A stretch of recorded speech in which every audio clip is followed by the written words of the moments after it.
সুম্মা ইয়াকুলু ওয়া হুয়া কাইমুন সামিআ আল্লাহু লিমান হামিদা, দাঁড়িয়ে বলতেন সামিআ আল্লাহু লিমান হামিদা। আপনাদেরকে নতুন দাওয়াত যদি কেউ দিতে আসে, বলবেন ভাই আমি যেটা করতেছি এটা সঠিক, যদি এটা সঠিক না হয় তো আপনারটা শুনবো, আর যদি সঠিক হয়ে থাকে তো আপনার দাওয়াত আমি কেন নিব, আরেকজনের দাওয়াত দেন। আমি পড়াশোনা কইরা মনে করছেন যে আন্দাজি আমল করবো, নামাজ শুদ্ধ হবে না, পাগল নাকি আমি? হ্যাঁ, তা আমি পড়ছি কি করতে? একজন ডাক্তার হয়েছে, ডাক্তার হওয়ার পর ওনারা আপনি বললেন তুমি পাগল, বেচারা কষ্ট পাবে না? তা আমি এই 16 বছর 20 বছর পড়াশোনা করলাম ভুল আমল করার জন্য না সঠিকটা জানার জন্য? তাই ভাই আমি আমারটা বলছি। আসল আলোচনা এখন ঢুকবো। হ্যাঁ, খুব মন দিয়ে শোনেন এই জায়গাটা। কেবলার দিকে তুমি দাঁড়াও, সূরা বাকারা 144 নম্বর আয়াত। কেবলার দিকে দাঁড়াইলাম। কেবলার দিকে দাঁড়াবেন কিভাবে? বিনীতভাবে, একনিষ্ঠভাবে দাঁড়াবেন। দলিল সূরা বাকারা আয়াত নাম্বার 125 নম্বর আয়াত। এই আয়াতে আল্লাহ বলেন হাফিজু আলাস সালাওয়াতি ওয়াস সালাতিল উসতা, পাঁচ ওয়াক্ত নামাজের প্রতি যত্নবান হও। ওয়া কুমু লিল্লাহি কানিতিন, আল্লাহর সামনে বিনীতভাবে দাঁড়াও। তাহলে কেবলার সামনে দাঁড়াইলাম, বিনীতভাবে দাঁড়াইলাম। এখন কথা হলো দাঁড়াবো কেন, দাঁড়িয়ে কেন নামাজ পড়বো? সহিহ বুখারী হাদিস নাম্বার 1117। কত হয়? 11,000 বলে কে জানি কইছে 1117, 317 কত হয়?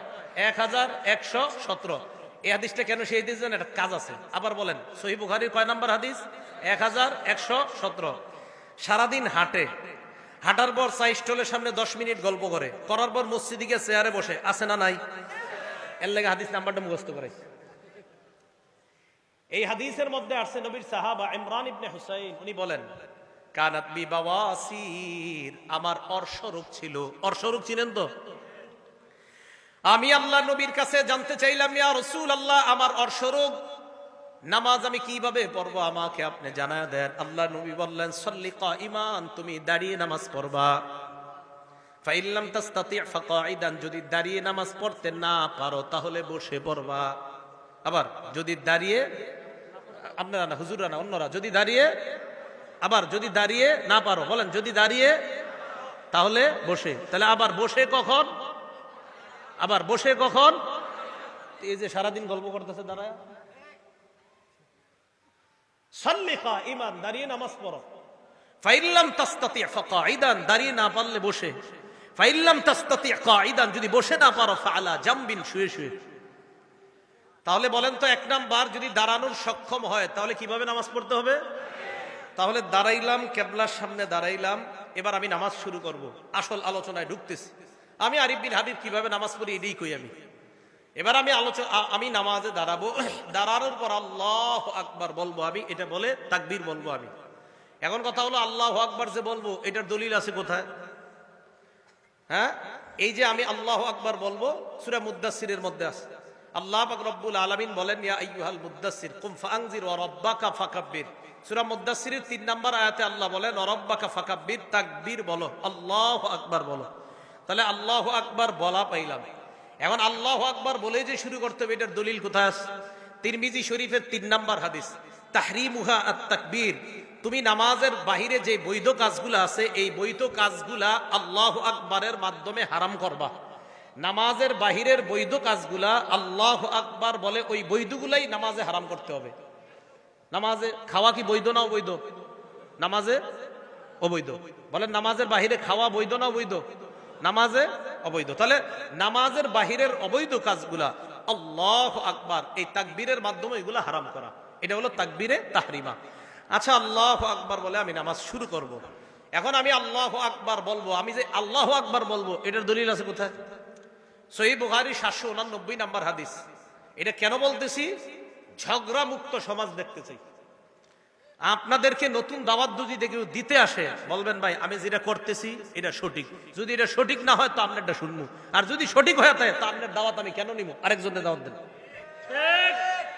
আল্লাহু আকবার বলবো, তা আল্লাহু আকবারের দলিল সহিহ বুখারী 789 নম্বর হাদিস। এই হাদিসের মধ্যে আসছে রাসূল আকরাম সাল্লাল্লাহু আলাইহি সাল্লাম কানা ইযা কামা ইলা সালাহ, যখন নামাজে দাঁড়াইতেন, ইউকাব্বিরু হিনা ইয়াকুম, যখন দাঁড়াইতেন আল্লাহ নবী আল্লাহু আকবার বলতেন। সুম্মা ইউকাব্বিরু হিনা ইয়ারকা, রুকুতে যাওয়ার সময় আল্লাহু আকবার বলতেন। সুম্মা ইউকাব্বিরু হিনা ইয়ারফাউ সুলবাহু মিনার রাকআ, রুকু থেকে উঠার সময় আল্লাহ নবী আল্লাহু আকবার বলতেন। সুম্মা ইয়াকুলু ওয়া হুয়া কাইমুন সামি আল্লাহু লিমান হামিদা, দাঁড়িয়ে বলতেন সামি আল্লাহু লিমান হামিদা। সুম্মা ইউকাব্বিরু হিনা ইয়াহবি, সিজদায় যাওয়ার সময় বলতেন আল্লাহু আকবার। সুম্মা ইউকাব্বিরু হিনা ইয়াসজুদ, দ্বিতীয় সিজদার সময় বলতেন আল্লাহু আকবার।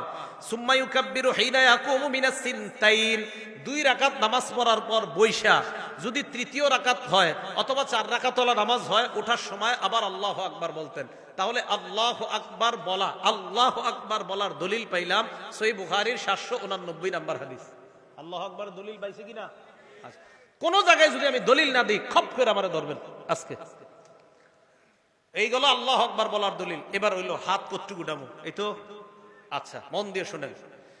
মুসলিম শরীফের 390 নাম্বার হাদিস, মাদ্রাসা পাঠ্যপুস্তক অনুযায়ী, হ্যাঁ কথা শুনেন, মাদ্রাসা পাঠ্যপুস্তক অনুযায়ী 3033টা হাদিস হবে। এই অনুযায়ী মুসলিম শরীফের 390 নাম্বার হাদিস। এই হাদিসে আসছে রাসূল আকরাম সাল্লাল্লাহু আলাইহি সাল্লাম যখন নামাজ শুরু করতেন, কাব্বারা আল্লাহু আকবার বলতেন, ওয়া রাফা ইয়াদাই, হাত উঠাইতেন। হাত যখন উঠাইতেন হাত্তা তাকুনা, হাতগুলা আল্লাহ নবীর এই পরিবার উঠতো, হাত্তা তাকুনা হাজওয়া মানকিবাই, কাঁধ বরাবর উঠাইতেন। বলেন কি বরাবর? হ্যাঁ, খুব মন দিয়ে শুনেন। তাহলে মুসলিম শরীফের 390 নাম্বার হাদিসে পাইলাম কি বরাবর? কাঁধ। বলেন সবাই কি বরাবর? আমি চিন্তা করলাম আচ্ছা কাঁধ বরাবর পাইলাম, কারণ আপনারা টেনশনে পড়ে আছেন, হুজুর আমরা তো কান বরাবর উঠাই, ঠিক না? আলোচনা পুরা শুনবেন। কাঁধ বরাবর পাইলাম, পাওয়ার পর এবার আমি আরিফ বিন হাবিব চিন্তা বইরা গেলাম, তো কাঁধ বরাবর পাইলাম, দেখি আর কিছু আছে কিনা। এবার মুসলিম শরীফের 391 নাম্বার হাদিস, মানে পরের হাদিসটা। এই হাদিসের বর্ণনাকারী মালিক ইবনুল হুয়াইরিস। এই মালিক ইবনুল হুয়াইরিস বলেন আন্নাহু রাআ রাসূলুল্লাহি সাল্লাল্লাহু আলাইহি ওয়াসাল্লাম, মালিক ইবনুল হুয়াইরিস আল্লাহ নবীকে দেখলেন কাব্বারা, উনি তাকবীর বলে নামাজ শুরু করলেন। রফা ইয়াদাই, নামাজে শুরু করার সময় হাত উঠাইলেন। হাত এমন ভাবে আল্লাহ নবী উঠাইলেন হাত্তা ইউহাজি বিহিমা উযুনাই, 2 হাত কান বরাবর উঠাইলেন। তাহলে 390 নাম্বার হাদিস কাঁধ বরাবর, 391 নাম্বার হাদিস কান বরাবর। বলেন আবার, 390 নাম্বার হাদিস কাঁধ, আর 391 নাম্বার হাদিস কান বরাবর। তাহলে 390 নাম্বার হাদিস মুসলিম শরীফের কাঁধ বরাবর, 391 নাম্বার হাদিস কান বরাবর। এখন কানের লতি নামে কোনো শব্দ শুনছেন নি? কানের লতি আমরা কিন্তু ছোটবেলা থেকে শিখছি কানের লতি বরাবর। এখন টেনশনে পড়ে গেলেন আপনারা, হুজুর লতির কথা কই পাইছেন? এই প্রশ্ন করেও লতির কথা এই 391 নাম্বার হাদিসের শেষে আছে মুসলিম শরীফে।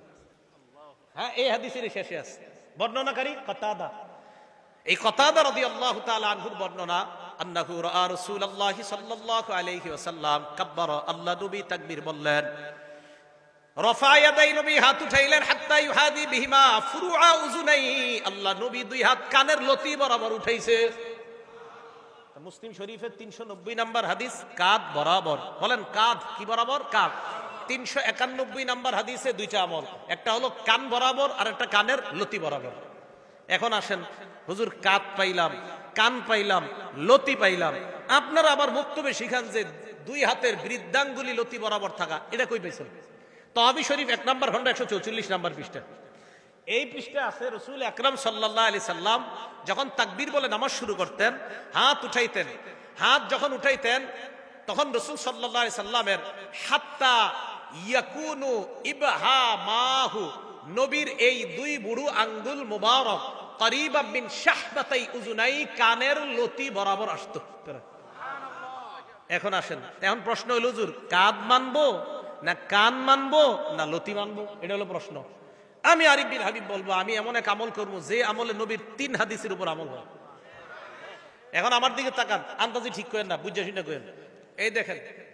এই দেখেন বুড়ো আঙ্গুল কানের লতি বরাবর আছে। আমার 2 হাতের তালু দেখেন কাঁধ বরাবর। 2 হাতের তালু কি বরাবর? বুড়ো আঙ্গুল কি বরাবর? লতি। আর 2 হাত কান বরাবর। তাহলে লতি বরাবর হাত উঠাইলে কাদের হাদিসের আমল হয়, কানের হাদিসের উপর আমল হয়, লতির হাদিসের উপর আমল হয়। আমার সওয়াব বেশি দরকার তাই আমি 3 হাদিসের উপর আমল করি। আপনি যদি সওয়াব কম দরকার হয় তো করেন কম। আমার যদি কেউ বলেন হুজুর আপনি এটা কেন করেন, আমার সওয়াব বেশি দরকার তাই এটা করি, এটার নামই হানাফি মাযহাব। এটার নাম কি মাযহাব? হানাফি মাযহাব। মনে করে নতুন ধর্ম।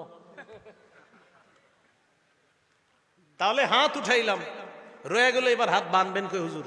ঠিকই তো? এই ব্যাপারে 3টা হাদিস শুনেন। এক, তিরমিজি শরীফের 252 নম্বর হাদিস।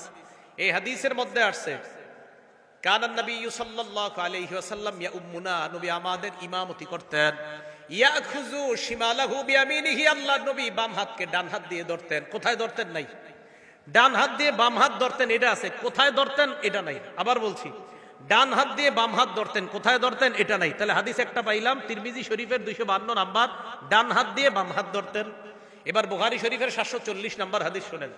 এই হাদিসে আসছে কানান নবী কানান নাস ইউবারুনা আইয়াদআ আর-রাজুলুল ইয়াদাল ইউমনা আলা জিরাইহিল ইউসরা, সাহাবাদেরকে আদেশ করা হতো সাহাবারা যেন ডান হাত দিয়ে বাম হাতের বাহু ধরে। বলেন ডান হাত বাম হাতের বাহুতে রাখবে। বলেন ডান হাত বাম হাতের। প্রথমে পাইলাম ডান হাত দিয়ে বাম হাত ধরা, বুখারীর হাদিসে পাইলাম ডান হাত বাম হাতের বাহুতে রাখা। এখন আপনাকে প্রশ্ন, হুজুর আমরা যে কবজি ধরি, এই তো, আরে আমরা কবজি ধরি না? তাহলে আবার আগের কথা, এমন এক হাদিসের উপর আমল করবো যে হাদিসে বাহুও আসে, কবজিও আসে, তালুও আসে, যে আমল করলে নবীর 3 হাদিসের উপর আমল হয়, এমন কোন হাদিস পাই কিনা দেখি। আবু দাউদ শরীফের 727 নম্বর হাদিস। হাদিস যা বলছি সব সহিহ হাদিস। আবু দাউদ শরীফের 727 নম্বর হাদিস। এই হাদিসে আসছে রাসূল আকরাম সাল্লাল্লাহু আলাইহি সাল্লাম ওয়াদা ইয়াদাহুল ইউমনা আলা যহরি কাফফিহিল ইউসরা ওয়ার রুসদি ওয়াস সাইদি, নবী ডান হাত দিয়ে বাম হাত মুবারক এমন ভাবে ধরতেন যে নবীর ডান হাত বাম হাতের তালুর পিঠ ধরতো, বাম হাতের কবজি ধরতো, বাম হাতের বাহু ধরতো। ওই আগের তিরমিজির হাদিসে আছেন 255 নম্বর হাদিসে আছে হাত ধরতেন, বুখারীর 740-এ আছে বাহু ধরতেন, আর আবু দাউদের 727 নম্বর হাদিসে পাইলাম বাহুও পাইলাম, কবজিও পাইলাম, হাতের এই তালুর পিঠও পাইলাম। তো এই হাদিসের উপর আমল করলে বুখারীর হাদিস অনুযায়ী বাহুর উপর আমল হয়, তিরমিজির হাদিস অনুযায়ী হাত ধরার আমল হয়, আবু দাউদের হাদিস অনুযায়ী কবজি, হাতের তালুর পিঠ এবং বাহু সবগুলোর উপর আমল হয়। ভাই আমি এই জন্য এটা পালন করি। আমি কখনো কাউকে আঘাত করে কথা বলা পছন্দ করি না আমি, কিন্তু আমাকে যদি বলেন কেন, আমি বলবো এই কারণে আমি 3 সুন্নাহ পালন করে বেশি সওয়াব চাই। আমি আগেও বললাম ওই জায়গায় আমি বেশি সুন্নাহ পালন করে বেশি সওয়াব চাই। এবার শুনছেন দ্বিতীয় কথাটা, এটাই হানাফি মাযহাব। এটা কি মাযহাব? এটা কোনো নতুন ধর্ম না, এই ভুল বুঝবেন না। এবার আসেন, হাত বাঁধবেন, এই তো কি করবেন? হাত বাঁধবেন। এই কথাগুলোর বিরুদ্ধেও যদি কারো কেউ থাকেন, মন দিয়ে শোনেন, শিক্ষিত কোনো যুবক ভাইরা যদি শোনেন, শোনার পরে আমার বিরুদ্ধে কিছু লেখার আগেও আপনি অন্তত মাথাটা লাগায় চিন্তা করবেন যে আসলে রাসূলের সুন্নাহ কোনটা। আর আমি তো কাউকে আঘাত করে, কাউকে ইঙ্গিত করে কিছু বলছি না, আমি শুধু বলছি আমার সালাত শুদ্ধ কিনা, আমার সালাত কি কিনা, আমার নামাজ। আমি পড়াশোনা কইরা মনে করছেন যে আন্দাজে আমল করবো, নামাজ শুদ্ধ হবে না, পাগল নাকি আমি? হ্যাঁ, তা আমি পড়ছি কি করতে? একজন ডাক্তার হয়েছে, ডাক্তার হওয়ার পর ওনারা আপনি বললেন তুমি পাগল, বেচারা কষ্ট পাবে না? তা আমি এই 16 বছর 20 বছর পড়াশোনা করলাম ভুল আমল করার জন্য না সঠিকটা জানার জন্য? তাই ভাই আমি আমারটা বলছি। এখন আসেন হাত রাখা। সহিহ ইবনে হিব্বান আরো অনেকগুলা কিতাব আছে, বলে এই জায়গা খালি মুসান্নাফ ইবনে আবি শাইবা মনে রাখবেন। মুসান্নাফ ইবনে আবি শাইবা 3959 3959 নম্বর হাদিস। আলকামা ইবনে ওয়াইল ইবনে হুজুর থেকে বর্ণনা, তিনি বলেন রাআইতুন নাবিয়্য সাল্লাল্লাহু আলাইহি ওয়াসাল্লাম ওয়াদা ইয়াদাহুল ইউমনা আলাল ইউসরা, আমি আল্লাহর নবীকে দেখলাম আল্লাহর নবী ডান হাত দিয়ে বাম হাত ধরছেন। ফিস সালাতি তাহতা সুররা, নামাজের মধ্যে নাবির নিচে হাতটা রাখছে।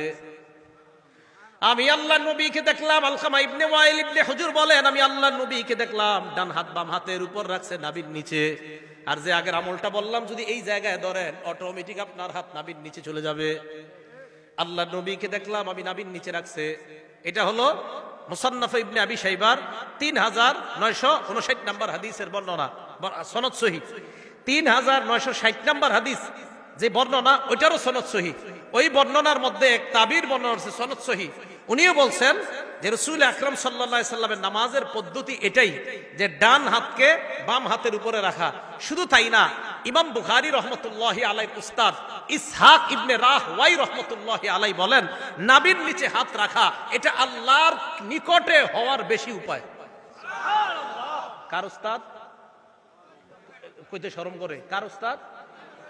জি, মানে এটা চিন্তা করে পড়ে গেছেন আপনি, ইন্না হুজুর ইমাম বুখারীর উস্তাদ নাবির নিচের কথা কইছে, টেনশনে পড়ে গেছেন। ইমাম বুখারী রহমাতুল্লাহ আলাইহির উস্তাদ ইসহাক ইবনে রাহওয়াই উনি বলেন নাবি তাহতা সুররা, নাবির নিচে হাত রাখাটা আকরাবু ইলাল্লাহ, এটা আল্লাহর কাছে অধিক পৌঁছার এবং আল্লাহর আনুগত্য বেশি প্রকাশ পায় নাভির নিচে হাত রাখলে। আমি কিন্তু বলছি না অন্যগুলা ভুল, এটাও একবারও বলি নাই। আমি বলছি আমি কেন এইভাবে নামাজ পড়ি। তো আমি ভাই এই জন্য বলি, ইমাম বুখারী রাহমাতুল্লাহ আলাইহির উস্তাদ একটা কথা বলছে, তো আপনি ওই যুগে একটা বলছেন, তা আপনারটা আমি কেন শুনবো, ওনারটা না শুই না? না যদি বলেন না হুজুর আমারটাই শুনতে হবে, ওনারটা শুনেন না, তখন আমি কমো আচ্ছা তো কি করা, ঠিক আছে আপনারটাই শুনিয়া আইন, কি করবেন কন। এই তো ইমাম বুখারী রাহমাতুল্লাহ আলাইহির উস্তাদের কথা তুই আপনারটা শুনবো না। আমি আবারও বলছি আমি এইভাবে কেন নামাজ পড়ি, শুধু এগুলা বলছি। এবার আসেন, হাত রাখলাম, রাখার পর এবার সালাত শুরু হয়ে গেল। তো মোটামুটি যেটুকু নিয়ে আপনাদেরকে নতুন ভাবে কিছু শিখাইতে চাই এতটুকু কিন্তু হয়ে গেছে। মুসান্নাফ ইবনে আবি শাইবা 3959, 3960, 3963, তিনোটার সনদ সহিহ। বলেন তিনোটার সনদ সহিহ। হ্যাঁ, একটা কথা আছে, এই 3959 উপরে অনেকে প্রশ্ন করে, আপনারা যে হাদিস করেন এই হাদিসটা মুসান্নাফ ইবনে আবি শাইবাতে নাই। কথাটা সঠিক না। কিছু পাণ্ডুলিপিতে নাই, এটা সঠিক, কিছু পাণ্ডুলিপিতে আছে। এখন যদি বলেন হুজুর কিছু পাণ্ডুলিপিতে কেন নাই, আমি বলবো তিরমিজি শরীফেরও অনেক হাদিস এই পাণ্ডুলিপিতে আছে, তো আরেকটা নাই, সেখানে কেন নাই? তিরমিজি শরীফের পাণ্ডুলিপির তিনজন বর্ণনাকারী বলি, একজন আব্দুর রহমান মুবারক পুরী, ওনার একটা পাণ্ডুলিপি আছে। শুআইব আল আরনাউত, ওনার একটা পাণ্ডুলিপি আছে। আহমদ শাকের, ওনার একটা পাণ্ডুলিপি আছে। তিন পাণ্ডুলিপি খোলেন, দেখবেন একটাতে কিছু হাদিস আছে, আরেকটাতে কিছু নাই। যদি বলেন একটাতে কিছু থাকা আরেকটাতে কিছু নাই, এটা মানি না, তো তিরমিজিও তো মানবেন না, এটা তো 6 কিতাবের এক কিতাব। তাহলে এই অভিযোগ সঠিক না। সহিহ হাদিস যেখানেই পাবো সেখান থেকে নিব, এটা যেই কিতাবই থাক। সহিহ হাদিস যেখানে পাবো সেখান থেকে নিব, এটা যে কিতাবে থাক। এই হলো আপনি সালাত শুরু করলেন। এখন আপনি নামাজ শুরু করার পর আপনি ইমামের পিছনে যখন দাঁড়ান, ইমাম সাহেব কেরাত পড়ে, তখন আমরা বলি আমরা কেরাত পড়ি না। কেন পড়ি না? সূরা আরাফে আল্লাহ পাক রব্বুল আলামিন গালিবান 204 নম্বর আয়াতে আল্লাহ বলেন, ওয়াইদা কুরিআল কুরআন, যখন কোরআন পড়া হয়, ফাসতামিউ লা, 1 নম্বর হুকুম কান পেতে শোনো, 2 নম্বর আনসিতুলা, এবং চুপ থাকো। তাহলে কোরআন পড়া হলে 2 হুকুম, 1 কান পেতে শোনা, 2 চুপ থাকা। আমি আবার বলছি, কোরআন যখন পড়া হয় তখন আল্লাহর হুকুম 2টা, 1 কান পেতে শোনা, 2 চুপ থাকা। এই আয়াতের ব্যাপারে প্রায় সকল মুফাসসিরিনে কেরাম এবং মুহাদ্দিসিনে কেরাম, শুধু তাই না, তাফসিরে তবারির যে মুফাসসির, তাফসিরে তবারি কেন বললাম, একটা কারণ আছে। কারণ তাফসিরে তবারিটা আমাদের দেশের এক শ্রেণীর মানে যে শ্রেণীর হোক তারা ফলো করে। ওই কিতাবেরও মুসান্নিফ বলছে এই আয়াত হলো নামাজের ব্যাপারে, অর্থাৎ নামাজে যখন কোরআন তেলাওয়াত করা হয় মুক্তাদি তখন চুপ থাকবে। মুক্তাদি তখন কি থাকবে? এই জন্য আমি চুপ থাকি। মানে আপনারা থাকেন কিনা জানি না, মানে আমি কিন্তু আমার বলতেছি। কেন বলতেছি জানেন? আপনাদের কাউরে যাতে আমি কোনো আঘাত না করি, সব আমি বলতেছি। আমি এভাবে নামাজ পড়ি, এভাবে হাত উঠাই। কেন উঠাই? আমার বেশি সওয়াব দরকার, তাই। কিয়ামতের মাঠে ঠিক আছে একটা সওয়াবের জন্য, তো ওই দিন যেন আল্লাহ না ঠেকায়, তা আমার সওয়াব বেশি দরকার ভাই, আমি এই কারণে করি। আমি ঝগড়া মুক্ত থাকতে চাই, এই জন্য আমি ঝগড়া করতে চাই না। বলতে পারেন কেন? কারণ নবীজি বলছে, আনা জাইমুন বিবাইতিন ফি রাবজিল জান্নাহ লিমান তারাকাল মিরাআ, যে ব্যক্তি ঝগড়া করা ছেড়ে দেয়, আমি নবী জান্নাতের মাঝখানে তার একটা ঘরের দায়িত্ব নিয়ে নিলাম। ঝগড়া করতে চাই না। আমার যদি কেউ বলেন হুজুর আহেন, পারলে আমার সাথে বসেন, আমি বলবো বসাবসির দরকার নাই। আমি এইভাবে নামাজ পড়ি এই হাদিসের কারণে, এইভাবে হাত উঠাই ওই হাদিসের কারণে, এইভাবে হাত বাঁধি এই হাদিসের কারণে। আমি এইভাবে আমল করলে দেখি 3 সুন্নাহ পালন করা হয়, আমি এইভাবে হাত বাঁধলে দেখি 3 সুন্নাহ পালন করা হয়, আমি ওইভাবে হাতটা উঠাইলে দেখি 3 সুন্নাহ পালন করা হয়। সুন্নত 3টা পালন করলে 3 সুন্নতের সওয়াব হয়। এই জন্য আমার সওয়াব বেশি দরকার, তাই করি। আপনি ঝগড়া করলে অন্য জায়গায় যান, আমার সাথে না। কেন? আমি ঝগড়া পারি না, একদম সত্যি কথা। আবার যদি কোন হুজুর বহস করেন আসেন, আমি বহসে জিরো, একদম কোনো মোটেই যোগ্যতা নাই আমার। আপনাদের সাধারণ কারোর সাথে পারবো না, আর তো আলেম দূরের কথা। আল্লাহ আমাদের সকলকে ফিতনা থেকে বেঁচে থাকার তৌফিক দান করেন। এবার আসেন, নামাজের তো ব্যাপারে ভালোই শুনলেন। এখন যে কথাগুলো বলবো এগুলো শুনলে অনেক মুরব্বীদের কষ্ট লাগবে, বাকি যাদের ভিতরে এই রোগ আছে তাদের কষ্ট লাগবে, রোগ না থাকলে লাগবে না। রাসূল আকরাম সাল্লাল্লাহু আলাইহি সাল্লাম মসজিদে বসা, এক সাহাবা আসার পর উনি নামাজ পড়লেন, আল্লাহু আকবার। নামাজ পড়ার পর আল্লাহ রাসূলের সামনে গেলেন, যাওয়ার পর সাল্লাম আলান নবী সাল্লাল্লাহু আলাইহি ওয়াসাল্লাম, আল্লাহ নবীকে সালাম দিলেন। সালাম দেওয়ার পর ফারাদ্দা আলাইহিস সালাম, আল্লাহ নবী সালামের জবাব দিলেন। নেওয়ার পর বললেন, ইরজি ফাসাল্লি ফাইন্নাকা লাম তুসাল্লি, তুমি যাও আবার নামাজ পড়ো, কারণ তুমি নামাজ পড়ো নাই। উনি আবার গেলেন, আবার নামাজ পড়লেন, আবার আসলেন, আবার সালাম দিলেন। আল্লাহ নবী বললেন তুমি আবার যাও, আবার নামাজ পড়ো। আবার গেলেন, আবার নামাজ আদায় করলেন, আবার আল্লাহ নবীকে সালাম দিলেন। সালাম দেওয়ার পর নবী সালামের জবাব নিয়ে বললেন আবার যাও তুমি নামাজ পড়ো। তুমি নামাজ পড়ো নাই। তিনবার এইভাবে হওয়ার পর আল্লাহ নবী তাকে বললেন তুমি যাও আবার নামাজ পড়ো। ওই সাহাবা জবাব দিলেন ইয়া রাসূলুল্লাহ মা উহসিনু গায়রা, আমি এর চাইতে ভালো সুন্দর নামাজ পড়তে পারি না। আল্লিমনি, আমাকে আপনি নামাজ কিভাবে পড়তে হয় শিখায়া দেন। নবীজি বললেন ইদা কুমতা ইলা সালাহ, যখন নামাজের ইচ্ছা পোষণ করবা ফাকাব্বির, তখন তুমি তাকবীর বলবা। তাকবীর বলার পর ফাকরা মা তায়াসসারা মাকা মিনাল কুরআন, কোরআনের যেই জায়গা সহজ ওই জায়গা থেকে পড়বা। এবার শুনেন, পড়ার পর সুম্মার কার পর রুকু করবা হাত্তা তাতমাইন্না রাকিআ, ধীর স্থিরতার সাথে রুকু করবা। যতক্ষণ তোমার ইতমিনান না হয় ততক্ষণ তুমি রুকুতে থাকবা। এরপর আল্লাহ নবী বলেন সুম্মার ফারাসাকা মিনার রুকুই হাত্তা তাতাদিলা কাইমা, এরপর রুকু থেকে দাঁড়াইবা, সোজা হয়ে দাঁড়াইবা, বাঁকা হয়ে থাকা যাবে না। হ্যাঁ, সোজা হয়ে দাঁড়াইবা। আমাদের অনেকেই এইভাবে বাঁকা হয়ে থাকে, আর বুঝায় ও ইমাম সাহেব তাড়াতাড়ি সিজদায় যান। বাঁকা হয়ে থাকে, উঠা ভাই হুজুর আমার কাজ আছে তো, তাড়াতাড়ি সিজদায় যান। কষ্ট নিয়েন না, যাদের মাজায় সমস্যা ভিন্ন কথা, যারা এমনি কুজা এদের জন্য না এটা। যারা এমনি সুন্দরভাবে হাঁটতে পারেন কিন্তু নামাজে গেলে রুকু থেকে উঠে এইভাবে দাঁড়ায় থাকেন, হ্যাঁ মানে এইভাবে আপনি বাঁকা হয়ে থাকেন, পুরাপুরি দাঁড়ান না।